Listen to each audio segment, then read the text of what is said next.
For the creation waits with eager longing for the revealing of the sons of God. And 21, verse 21, it says that the creation itself will be set free from its bondage to decay and obtain the freedom of the glory of the children of God. So creation is suffering.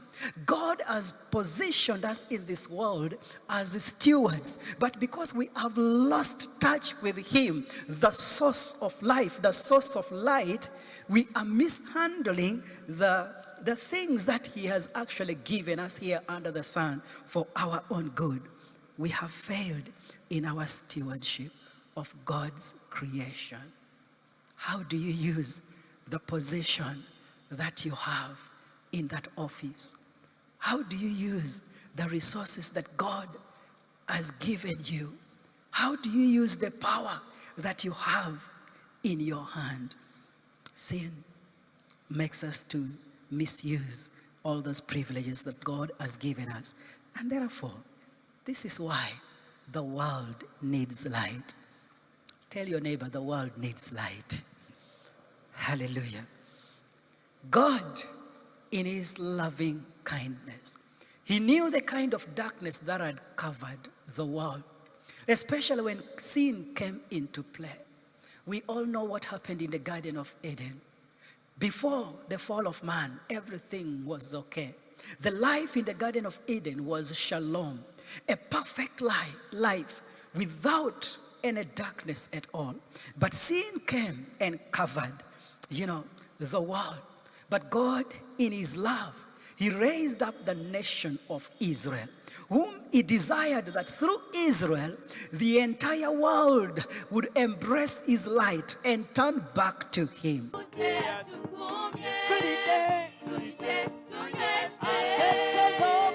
One day, you will wake up when you're not awake.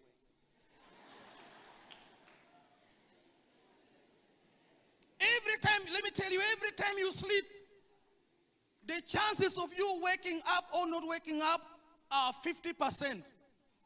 You can sleep or you can wake up when you are not awake. In other words, you can wake up when you are dead. Now the question is, what will happen when death finds you with the sins you have not repented of in your life? What will happen when the trumpet is blown and you have a million sins in your life? Because Daniel chapter 12 says, when Christ returns, all the works that people have done in this world will follow them. This man had repented of his sins before the day would come.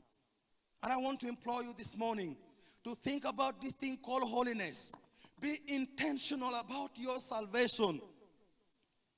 Steve Jobs once said that if you live each day as if it is your final day, one day you will certainly be true.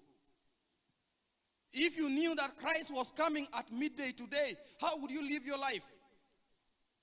Are there some things you would put right in your life very fast? A group of couples had gone abroad for a vacation. About 50 of them, and these are people who are born again, speaking in tongues, spitting fire in the church. So they were mid-air, and the pilot made announcements. Said, friends, we've got a mechanical problem, and chances are very high that this plane may not make it. So in case there is something you want to tell your spouse, you rather do that in 3 minutes time before this plane goes down and we all perish. And you don't have time, begin right now. So they started turning to one another. Honey, you know, I'm very sorry. There are things I didn't tell you. See, Junior, you are not the father. Even our last born, but please forgive me. And the man was like, oh, I'm sorry for that. But you see, even that maid who stayed with us sometimes back, I actually have 2 children with her. I've even built for her 2 apartments. But please forgive me, honey. And the wife was like, oh, I forgive you. And the wife went on and said, you see, even the other people that came and robbed us at home, those thieves, I am actually the one who hired them because I had a project, but now since we are going to heaven, please honey, forgive me. And the man was like, okay, it's okay, I have forgiven you. While they were still in the midst of their conversation, the pilot said, friends, your prayers have worked. the plane is no longer going to come down. They all shouted, this plane must go down. From beginning to the end. As you are stressed with challenges of your family and the many difficulties of your day, bank on the Lord. He will remember you. Look at Hannah. Hannah was, we can say maybe had temporary barrenness, if it's like that. Hannah lives in a polygamous family. Co-wife Perina, producing boys and girls every day, every morning, every afternoon, every week, every month, every year. The kids were being born every what? And Hannah is here crying every what? And you can attribute that the problem was with Hannah because the same man was making kids here.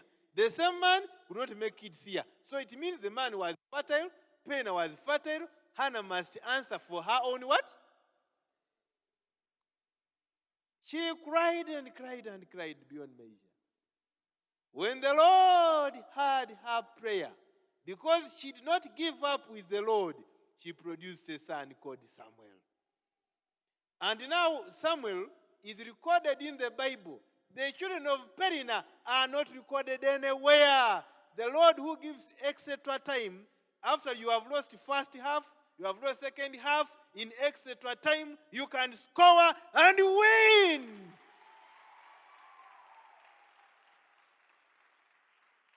Because now check, Hannah is scoring in etc. time.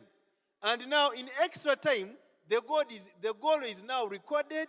Perina's kids are not anywhere. And we have a book of Samuel, 2 Samuel, 1 Samuel, and Samuel performed beyond measure. Who came in etc. time, just about to end the term. If you have lost many things, bank on the Lord. Remain good, you receive your reward.